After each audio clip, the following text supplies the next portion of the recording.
بولو سب جھوم کے بولو نہ چوم کے بولو لہرا کر بولو لہرا کر بولو گج بج کے بولو گج بج کے بولو سرکار کی آمد آقا عطار کی آمد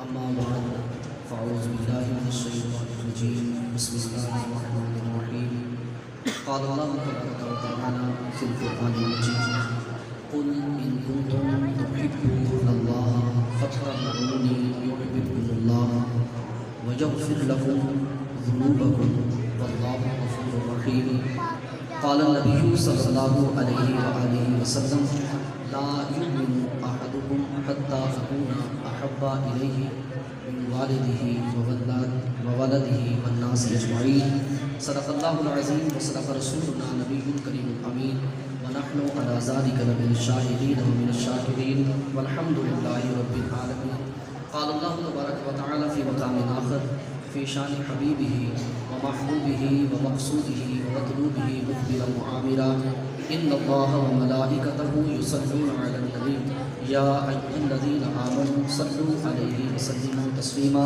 بآواز بلند پڑھیے اللہم صل علی سیدنا و مولانا محمد عدد ما جاء اللہ صلاۃ دائمۃ بدوام ملک اللہ اڑتے پرندے صبح صبح لے کے ہری گل کی بو اڑتے پرندے صبح صبح لے کے ہری گل کی بو کر رہے تھے یوں گفتگو بلغ العلا بے کمالہ روشنی سے بھری تھی فضا جہاں تک بھی اٹھی تھی نگاہ آ رہی تھی یوں صدا کشفت دجا بے جمالہ بلبلیں بھی شوق میں ڈالے ہوئے گل طوق میں کہتی تھی اپنے ذوق میں حسنت جمیع و خصالہ چڑیوں کی سن کے چہچہے انسان بھلا تو چپ رہے لازم ہے اس پہ یوں کہے صلو علیہ وآلہ ایک بار پھر ذرا جھوم کر اتفاق کا نذرانہ پیش کیجیے مولا یصلی وسلم دائما ابدا علی حبیبک خیر الخلق کلہم منزہ عن شریک فی محاسنہ فجوہر الحسن فیہ غیر منقسم مولا یصلی وسلم دائما ابدا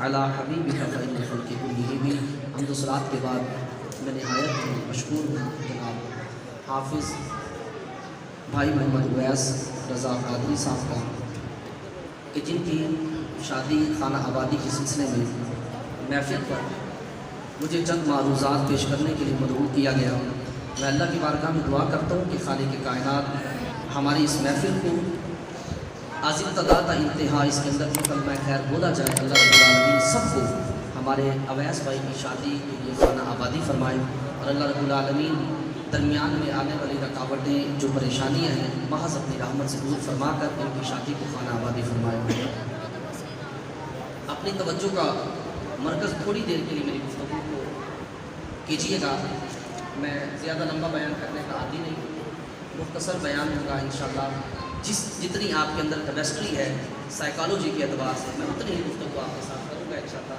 حد سے نہیں پڑے گی توجہ میری طرف رکھیے گا یہ آپ لوگ گفتگو نہیں کیجیے گا کیونکہ میں تعلق ہے ہمارا پڑھنے پڑھانے سے تو ہمیں ویسے بھی کلاس کے اندر طالب علم گفتگو کر رہا ہوں نا بہت عجیب سا فیل ہوتا ہے تو اس طرح کا مزاج بنا ہوا ہے تو آپ مہربانی کیجیے گا آپ اپنی جگہ پر رہیں توجہ سے گفتگو سنیے گا میری عادت ہے جہاں بھی میں ربیع الاول میں بیان کرتا ہوں سب سے پہلے میلاد کے متعلق چند باتیں عرض کرتا ہوں پھر اس کے بعد اپنی گفتگو کو آگے بڑھاتا ہوں یاد رکھیے گا میلاد کا جو لغوی معنی ہے لغت کے اعتبار سے ڈکشنری کے اعتبار سے اس کا مطلب ہے ولادت پیدائش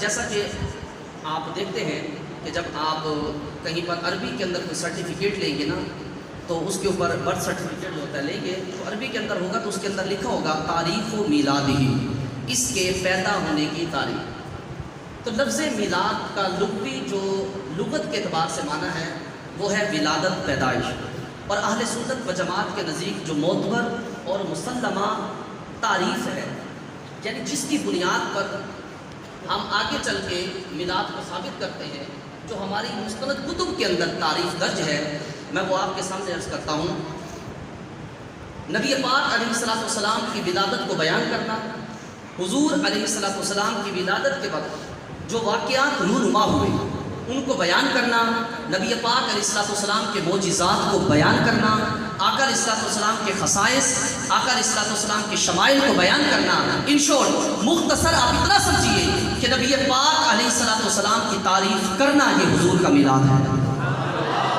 یہ تعریف کا معنی کہ حضور کی تعریف کرنا یہ حضور کا میلاد ہے۔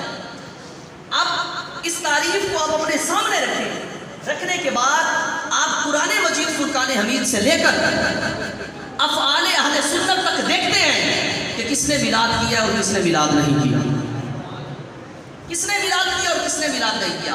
حضور کی تعریف کرنا یہ حضور کا میلاد ہے۔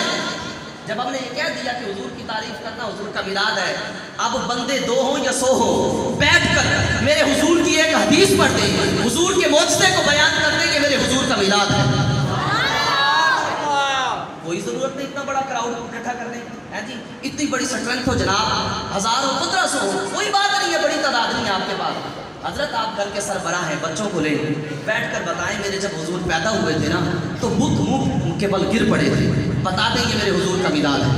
کہیں کہ جب میرے مصطفیٰ پیدا ہوئے اللہ نے اس سال ماں کی گود کے اندر بیٹیاں نہیں بلکہ بیٹوں کی نعمت عطا فرمائی۔ کہہ سکتے ہیں کہ جب میرے حضور پیدا ہوئے تو کعبے نے بھی یہ جھوم کر کہا تھا کہ آج کائنات کے اندر میرا وارث بھی پیدا ہو۔ جس طریقے سے آپ حضور کی تعریف کرتے ہیں یہ حضور کا میلاد ہے۔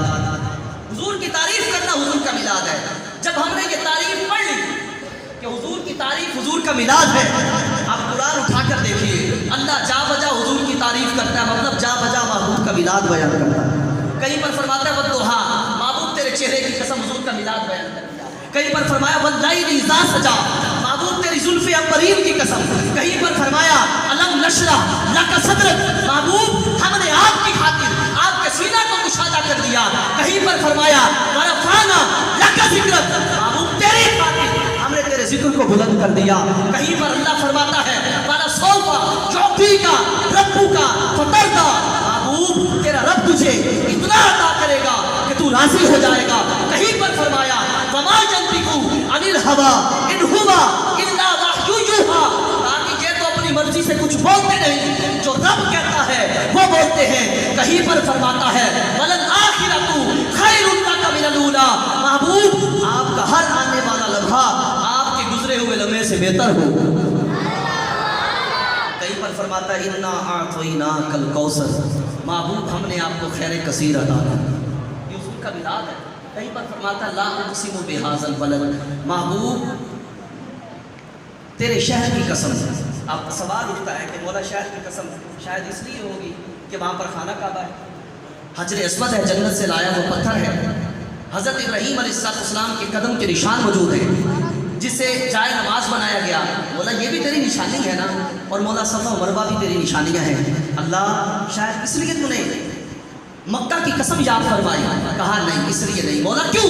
اللہ فرماتا ہے لا اقسم بہذا البلد، لا اقسم بہذا البلد وانت حل بہذا البلد، لوگوں قسم اس لیے شہر مکہ کی یاد نہیں کی کہ یہاں عظیم نشانیاں ہیں، بلکہ شہر مکہ کی قسم اس لیے یاد کرتا ہوں کہ یہاں پر میرے محبوب کے قدم لگے۔ اللہ محبوب کے قدموں کا بھی میلاد بیان کرے اور لوگ کہیں کہ میلاد کا بھائی تعریف سامنے رکھے اور دیکھتے جائیں کس کس نے میلاد دیکھے تو صحیح نا، میلاد کس کس نے منایا۔ کہیں فرماتا ہے محبوب ہم نے آپ کو خیر کثیر عطا کیا۔ خیر کثیر، محبوب خیر کثیر عطا کرتا، یہ کثیر کا لفظ ہے۔ اللہ رب العالمین قرآن مجید میں ایک مقام پہ ارشاد فرماتا ہے وَمَا الْحَيَاةُ الدُّنْيَا إِلَّا مَتَاعُ الْغُرُورِ، ایک مقام پہ ارشاد فرمایا مَتَاعُ الدُّنْيَا قَلِيلٌ، یہ فرمایا محبوب دنیا کا جو ساز و سامان ہے یہ بالکل تھوڑا ہے۔ توجہ میری طرف رکھیے گا، دنیا کا ساز و سامان بالکل تھوڑا ہے۔ اب دیکھیے دنیا کے اندر کیا کیا چیزیں ہیں، حیوانات ہیں، نباتات ہیں، شجرات ہیں، حشرات ہیں، ذرات، سب کچھ موجود ہے، خشک و تر ہر چیز موجود ہے۔ آپ میں سے کسی کی کیلکولیشن اتنی اچھی ہے کہ گن کے دکھائے کتنی چیزیں موجود ہیں، کوئی گن سکتا ہے؟ کوئی گن سکتا ہے؟ اللہ نے فرمایا محبوب دنیا کا ساز و سامان قلیل ہے، تھوڑا ہے۔ آپ کے پاس کوئی ایسی مشین نہیں، کوئی کیلکولیٹر نہیں جس سے آپ کیلکولیٹ کر سکیں کہ دنیا کا تھوڑا سامان اتنا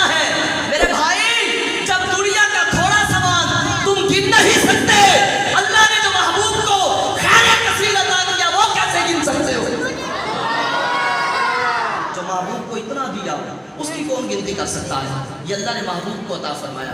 کہیں پر اللہ رب العالمین فرماتا ہے قل بفضل اللہ وبرحمتہ فبذلک فلیفرحوا هو خیر مما یجمعون، فرمایا محبوب ان سے کہہ دیجئے کہ اللہ کی رحمت اور اس کے فضل پر خوشی کریں، اللہ کی رحمت اور اس کے فضل پر خوشی کریں۔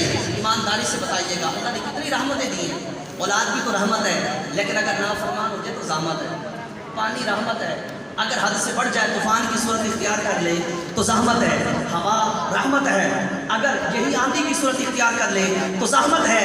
میاں کائنات کے اندر جتنی بھی نعمتیں رحمتیں ہیں یہ ایک وقت میں زحمت بھی بن سکتی ہے، ایک رحمت ایسی ہے جو کبھی زحمت نہیں بنتی، وہ ہے وما ارسلناک الا رحمۃ للعالمین۔ اللہ نے محبوب کو ایک نہیں، دو نہیں، تین نہیں، 18,000 عالمین کے لیے رحمت بنا کر بھیجا، محبوب کو رحمت بنا کر بھیجا اور کہا کہ میری رحمت پہ خوشی بھی کرو۔ بات کیا ہے؟ آئیے قرآن کی طرف، کہیں پر فرماتا ہے واشکروا نعمت اللہ، اللہ کی نعمت کا شکر ادا کرو، کہیں پر فرماتا ہے وَأَمَّا بِنِعْمَةِ رَبِّكَ فَحَدِّثْ، اللہ اپنے رب کی نعمت کا چرچا کرو، رب کی نعمت کا شکر ادا کرو، رب کی نعمت کا چرچا کرو۔ آئیے رب کی نعمت ہے کیا؟ حضور سے پوچھ لیتے ہیں، حضور آپ تفسیر کر دیجئے۔ بخاری کی روایت ہے، میرے حضور فرماتے ہیں محمد نعمت، محمد نعمت، حضور فرماتے ہیں محمد اللہ کی نعمت ہے۔ اللہ نے محبوب کو نعمت بنا کے بھیجا اور فرمایا میرے اپنے رب کی نعمت کا چرچا کرو۔ پتہ چلا کہ نعمت حضور کی ذات ہے تو حضور کی ذات کا چرچا کرنے کا حکم اللہ نے قرآن میں دیا۔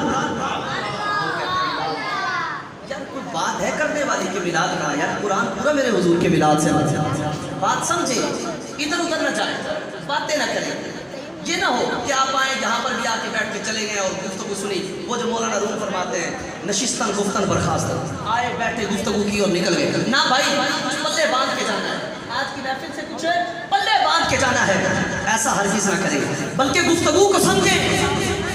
میلاد ہے کیا چیز؟ الجھے نہیں، معاملات کو الجھائیں گے تو پھر سیدھے نہیں ہوں گے، سلجھائیں معاملات کو کہ حقیقت میں میلاد کہتے کس کو ہے۔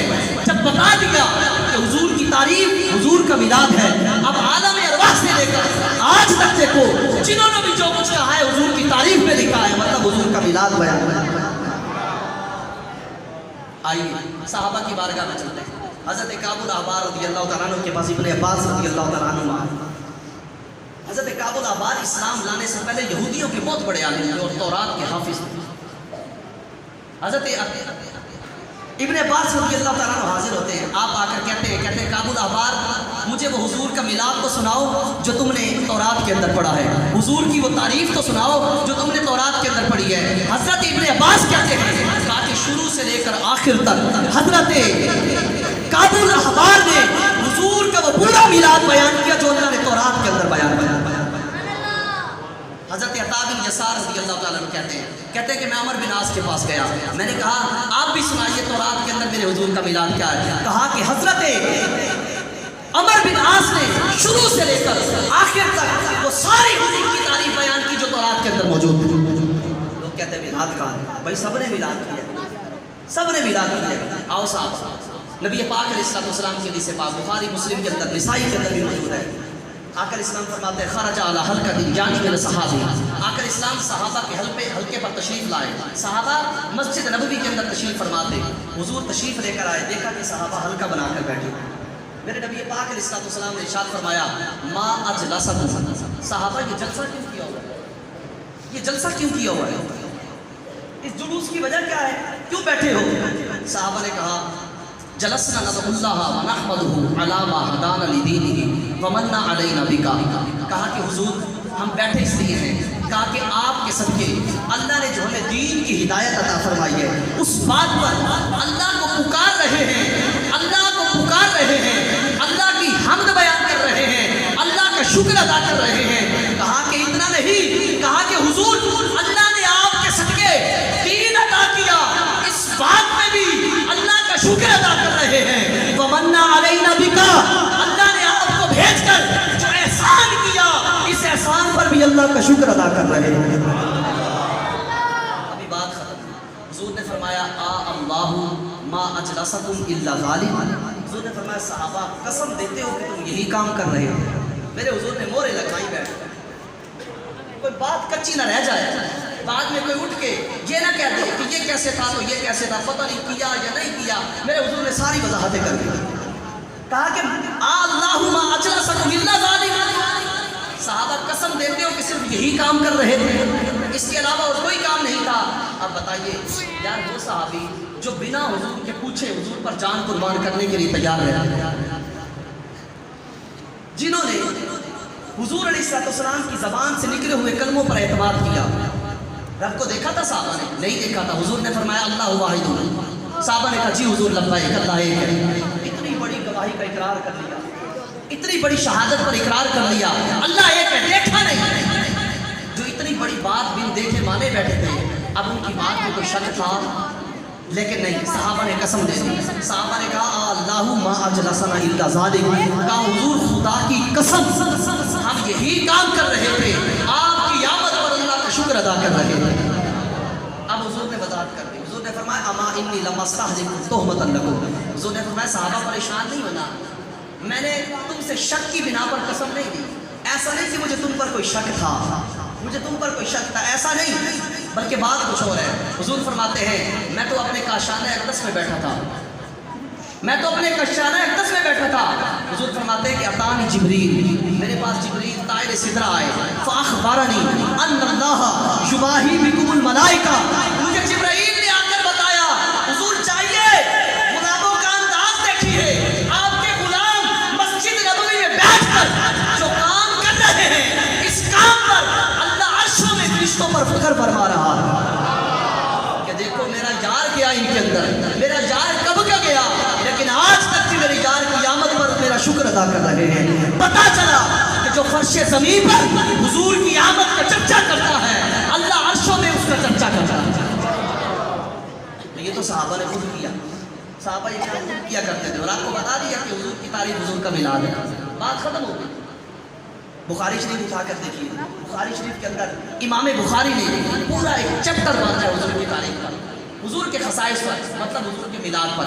اور امام بخاری کے شاگرد امام ترمذی، امام بخاری کے شاگرد امام ترمذی، اور یہ امام ترمذی وہ ہیں جن کے بارے میں امام بخاری خود فرماتے ہیں، آپ فرماتے ہیں یہ ترمذی کے مقدمے کے اندر یہ بات لکھی ہوئی ہے، امام بخاری خود فرماتے ہیں میرے شاگرد محمد بن عیسیٰ ترمذی نے مجھ سے اتنا نہیں سیکھا جتنا میں نے اپنے شاگرد سے سیکھا۔ یہ شاگرد کا مقام ہے کہ استاد تعریف کر کے جا رہے ہیں، اور امام بخاری جیسے استاد کہتے ہیں کہ میں نے میرے شاگرد نے مجھ سے اتنا نہیں سیکھا جتنا میرے شاگرد سے سیکھ لیا۔ وہ امام ترمذی، آپ نے تو حد ہی کر دی، آپ نے کیا کیا، آپ نے پورا ایک باب باندھا، اس باب کا نام کیا رکھا، باب ما جاء فی میلاد النبی صلی اللہ علیہ وسلم۔ آ کر دیکھ لیجیے جامع ترمذی، پورا آپ نے میلاد نبی پہ باب ہی باندھ دیا، بات ہی ختم کر دی۔ جتنے بھی سیاستہ کے مصنف ہیں کتابیں اٹھا کر دیکھیے، ہر ایک نے حضور کی تعریف پر باب باندھا ہے، مطلب حضور کے میلاد پر باب باندھا ہے۔ یہ آج کی بات نہیں ہے، یہ بہت پرانے وقتوں کی بات ہے، جن لوگوں نے میلاد منایا تھا۔ تو میرے بھائی میلاد کو سمجھے، میلاد ہے کیا، ایسے الجھنوں میں نہ پڑے، امت کا شرازہ پہلے بکھر چکا ہے، مہربانی کریں حضور کی ذات پہ تو اتفاق ہونا چاہیے نا یار۔ تو میلاد کو سمجھیے کہ میلاد ہے کیا، حضور علیہ السلام کی تعریف کرنا یہ مصطفیٰ کا میلاد ہے۔ تو میلاد منانے میں کوئی حرج نہیں، آپ بیٹھے تعریف کریں، 2 ہوں یا 100 ہوں، حضور کی تعریف کرتے ہیں، حضور کا میلاد ہے۔ آپ کے پاس لنگر کے لیے کوئی نہیں ہے، اتنا پیسہ نہیں ہے، گھر میں کھانا تو بناتے ہیں نا یار، کھانا تو بناتے ہیں، کسی رات ایسا کریں نا، بیٹھ جائیں، اپنے بچوں کو ساتھ لیں، بچوں کو ساتھ لے کے بولے آؤ آج ہم حضور کا میلاد کرتے ہیں، آؤ آج ہم حضور کا میلاد کرتے ہیں۔ باپ خود سنائے نا، کہا بیٹا ایک نعت تو سنا، بیٹا ایک نعت تو سنا، بیٹا بھی شروع ہو جائے گا، نور والا آیا ہے نور لے کر آیا، بیٹا بھی شروع ہو جائے گا، سب سے اولا والا ہمارا نبی، بیٹا نعت پڑھ دے گا۔ باپ کہہ دے بیٹا ہمارے حضور جو ہے نا تمام جہانوں کے لیے رحمت للعالمین بن کے آئے، یہ میرے حضور کا میلاد ہوگا، یہ حضور کا میلاد ہوگا۔ میلاد کو آپ سمجھے ہے کیا؟ ہم یہ نہیں کہتے کہ جناب آپ پرچموں کی بے حرمتی کریں، آپ چوری لائٹیں لگا لیں، ہم اس چیز کے قائل نہیں ہیں، بلکہ حضور کا میلاد وہ میلاد ہے جو تمام تر شریعت کے دائرے کے اندر رہ کر کیا جاتا ہے، یہ حضور کا میلاد ہے۔ اور یہ میلاد منانا بھی ایک محبت کی نشانی ہے، یاد رکھیے گا۔ محبت کی نشانی ہے، اور اسی کی بابت اللہ نے قرآن مجید میں ارشاد فرمایا جو میرا موضوع ہے۔ اللہ نے فرمایا قل ان کنتم تحبون اللہ فاتبعونی یحببکم اللہ۔ اللہ رب العالمین نے ارشاد فرمایا کہ محبوب فرما دیجئے اگر یہ لوگ چاہتے ہیں کہ اللہ انہیں اپنا پسندیدہ بندہ بنا دے، محبوب ان سے کہیے یہ آپ کے پیچھے چلے، یہ آپ کے پیچھے چل پڑیں گے، یہ آپ کی پیروی میں لگ جائیں گے۔ پھر محبوب انہیں کہنے کی ضرورت نہیں ہے ہم اللہ والے ہیں، میں خود خدا ہی نے اپنا محبوب بندہ بنا دیا۔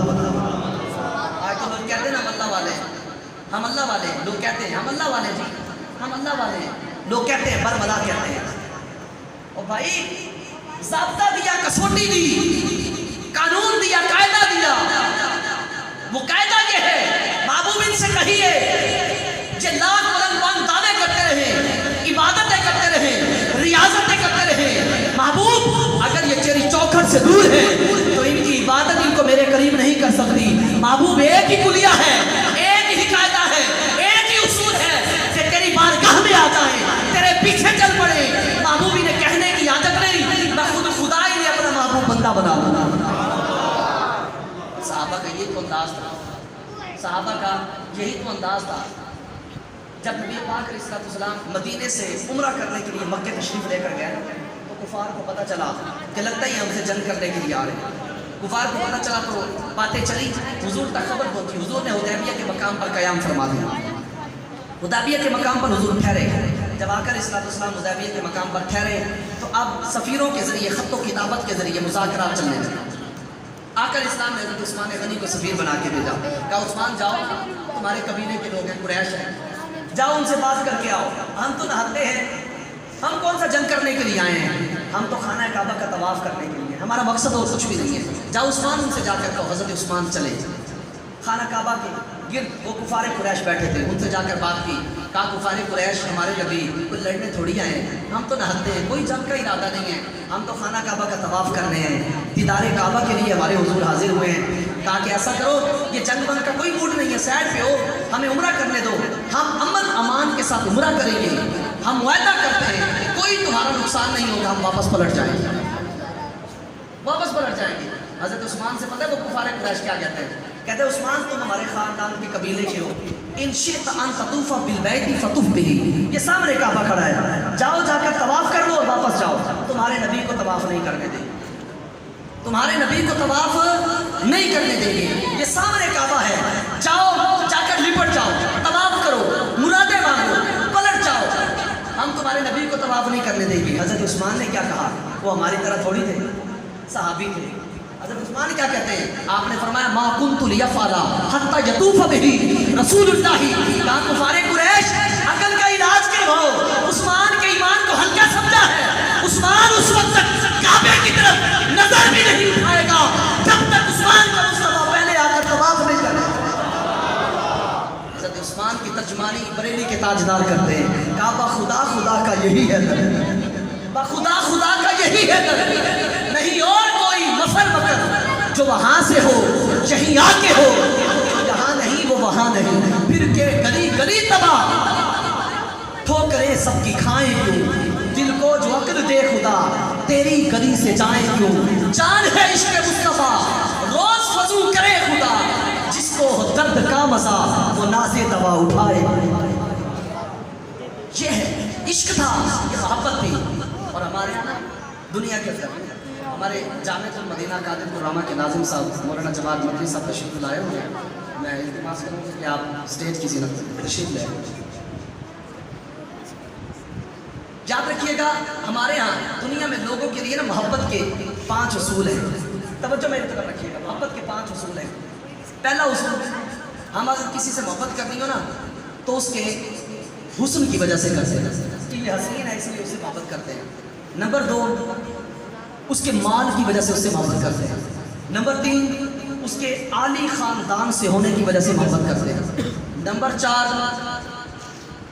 اس کے علم کی وجہ سے اس سے محبت کرتے ہیں۔ نمبر 5، اس کے بڑے عہدے کی وجہ سے اس سے محبت کرتے ہیں کہ یہ جناب MLA MP ہے، چیئرمین ہے، کبھی کام آ جائے گا یا دوستی لگا لیتے ہیں، محبت کرتے ہیں۔ ان 5 اصولوں کی وجہ سے ہم لوگوں سے محبت کرتے ہیں، یا تو خوبصورتی کی وجہ سے، یا پھر مال کی وجہ سے، یا عہدے کی وجہ سے، یا عالی نسب ہونے کی وجہ سے۔ یا پھر اعلیٰ عہدے پر فائز ہونے کی وجہ سے. خدا کی قسم آپ پوری دنیا کیا 18,000 عالم گھوم کر دیکھ لیجئے، ہمارے محبت کے یہ اصول جو ہیں 500 کے 500 اصول کسی کے اندر بھی پورے نہیں اترتے. 18,000 عالم گھوم کر دیکھیے، کوئی ایسا فرد لائیے جس کے اندر یہ 500 اصول پائے جاتے ہو. ہاں کوئی خوبصورت تو ہوگا لیکن مالدار نہیں ہوگا، مالدار ہوگا خوبصورت نہیں ہوگا. ہاں خوبصورت بھی ہے مالدار بھی لیکن کوئی عہدہ نہیں، عہدہ بھی ہے مالدار بھی ہے خوبصورت بھی ہے، علم نہیں ہے.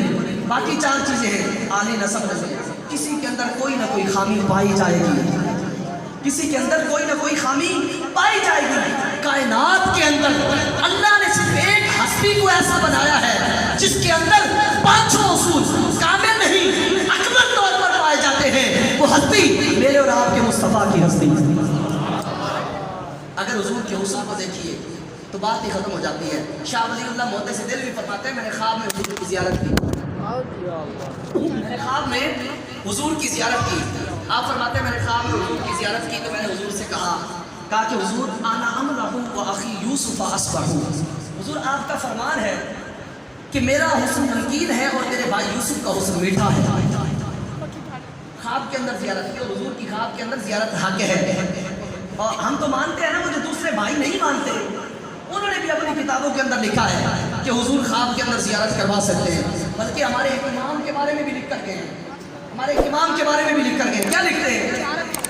امام جلال الدین سیوطی الشافعی المصری رحمت اللہ تعالی کے بارے میں وہ حضرت لکھ کر گئے ہیں. کیا لکھتے ہیں؟ کہتے ہیں کہ امام جلال الدین سیوطی وہ عظیم بزرگ ہیں جن کو حضور نے خواب کے اندر 35 بار زیارت سے مشرف فرمایا. اور خواب کے اندر نہیں انہوں نے لکھا، انہوں نے کہا کہ 35 بار جاگتی آنکھوں سے دیدار کیا، لیکن ہم زیادہ کے قائل ہیں. انہوں نے 35 بار لکھا، ایک بار بھی لکھا تو گواہی تو مل جاتی ہے نا یار. کہا کہ 35 بار حضور نے امام جلال الدین سیوطی کو جاگتی آنکھوں سے دیدار کرایا ہے. اب ایمان سے بتائیے گا جب حضور نے امام جلال الدین سیوطی کو دیدار کرایا تو اس کی 2 ہی صورتیں ہو سکتی ہیں دیدار. یا تو اللہ نے سارے حجابات امام جلال الدین سیوطی کی آنکھوں سے ہٹا دیے، امام جلال الدین سیوطی نے مصر کے اندر رہتے ہوئے روضہ انور کے اندر حضور کا دیدار کر لیا. یا تو یہ صورت ہے، یا تو یہ صورت بنتی ہے، یا پھر دوسری صورت یہ ہے کہ حضور خود مدینے سے چل کے آئے امام جلال الدین سیوطی کو دیدار کرایا. تیسری صورت نہیں بنتی، 2 ہی صورتیں ہیں. یا تو امام جلال الدین سیوطی مصر میں ہے، اللہ نے تمام حجابات تمام پردے ہٹائے اور امام جلال الدین سیوطی کو محبوب کا دیدار کرایا. یا پھر حضور خود تشریف لائے اور امام جلال الدین سیوطی کو آ کر دیدار کرایا. اور سنی توجہ کرنا، توجہ کرنا، حضور دیدار وہاں سے کرائیں یا حضور آ کر کرائیں، سنی دونوں صورتوں میں عقیدہ پھر بھی تیرا ثابت ہے. آپ سمجھے کہ نہیں سمجھے؟ عقیدہ پھر بھی ہمارا ثابت ہے. تو حضور کے دیدار کو تو وہ بھی مانتے ہیں. شاہ ولی اللہ محدث دل بھی فرماتے ہیں کہ میں نے زیارت کی، میں نے کہا حضور آپ کا حسن نمکین ہے اور آپ کے بھائی یوسف کا حسن میٹھا ہے، کہ آپ کا کہنا ہے. حضور جو نمکین ہوتا ہے اس کے اندر زیادہ چاشنی ہوتی ہے. جس طرح ہم نے حضرت یوسف علیہ السلام کے حسن کے قصے سنے، ایسے آپ کے حسن کے قصے نہیں سنے. انگلیوں کا کٹ جانا، ٹھیک ہے، وہ ہم نے اس طرح وہ قصے نہیں سنے. نبی پاک علیہ السلام نے پتہ کیا فرمایا؟ آقا علیہ السلام نے فرمایا جمالی مستور عن اعین الناس غیرۃ من اللہ. کہا کہ شاہ ولی اللہ نے اپنی محبت کی غیرت کی وجہ سے میرے حسن کو لوگوں سے چھپا کر رکھا ہے. اور 70,000 پردے تھے، 70,000. یہ میں نہیں کہتا، قاضی اعجاز مالکی بھی کہتے ہیں، امام جلال الدین سیوطی بھی لکھتے ہیں، بڑے بڑے محققین لکھ کر گئے. 70,000 بشریت کے پردے تھے حضور پر. اس کے باوجود عالم کیا تھا؟ شمائل ترمذی کے اندر ہے، حضرت حسان بن ثابت کا قول نقل ہے. آپ فرماتے ہیں کہ نظرت الی وجہہ، کہا کہ جب میں حضور کے چہرہ انور کی طرف دیکھتا تھا نا، فبدات کفی علی عینیہ، کہا کہ میں اپنے ہاتھوں کی ہتھیلیاں اپنی آنکھوں پر رکھ لیتا تھا. کہا کہ میں ٹک ٹکی باندھ کر نہیں دیکھ سکتا تھا. کسی نے پوچھا حسان ایسا کیوں کرتے تھے؟ کہا خوفا من ذہاب بصری، کہا کہ حضور کے چہرے سے انوار و تجلیات اتنے نکلتے تھے، ڈر تھا کہ کہیں آنکھوں کی روشنائی نہ چلی جائے. 70,000 بشریت کے پردوں کے باوجود عالم حسن یہ ہے۔ اللہ اکبر، یہ کمال تھا۔ اگر حسن کے اعتبار سے دیکھیں تو میرے مصطفیٰ کا حسن بھی کامل ہے، اور اگر آ جائے خاندان کے اعتبار سے تو میرے مصطفیٰ کا جو خاندان ہے ایسا کسی کا بھی نہیں۔ حضور خود فرماتے ہیں، حضور فرماتے ہیں ان اللہ اصطفیٰ کنانۃ من ولد اسماعیل۔ حضور فرماتے ہیں اللہ رب العالمین نے اس اولاد اسماعیل میں سے کنانہ کو چنا، اولاد اسماعیل میں سے کنانہ کو چنا۔ پھر حضور فرماتے ہیں وصطفیٰ قریش من کنانۃ، کہا کہ اللہ رب العالمین نے کنانہ سے قبیلہ قریش کو چنا۔ پھر فرمایا وصطفیٰ من قریش بنی ہاشم، کہا کہ اللہ رب العالمین نے قبیلہ قریش سے خاندان بنی ہاشم کو چنا۔ وصطفانی من بنی ہاشم، اور اللہ نے خاندان بنی ہاشم سے مجھے چن لیا۔ کتنا اعلیٰ، کتنا اعلیٰ ہے۔ حضور فرماتے ہیں کلو نسبی و حسبی، کلو نسبی و سببی ینقضی یوم القیامت الا سببی و نسبی۔ حضور فرماتے ہیں قیامت کے دن سب کے نسبی اور حسبی رشتے ختم ہو جائیں گے، میرا نسبی بھی رشتہ باقی رہے گا، سببی بھی باقی رہے گا۔ جن کا خاندان اتنا اعلیٰ ہو، جن کا خاندان اتنا عرفہ ہو، بتائیے میرے مصطفیٰ جیسا خاندان بھی کسی کا ہے، اعلیٰ خاندان بھی حضور کا ہے۔ اور اگر آ جائیں حضور کے عہدے کی طرف، حضور کے عہدے کی طرف اگر آ جائیں تو میرے مصطفیٰ سے بڑا عہدہ بھی کسی کا نہیں۔ اللہ رب العالمین نے کائنات کے اندر اگر کسی کو اب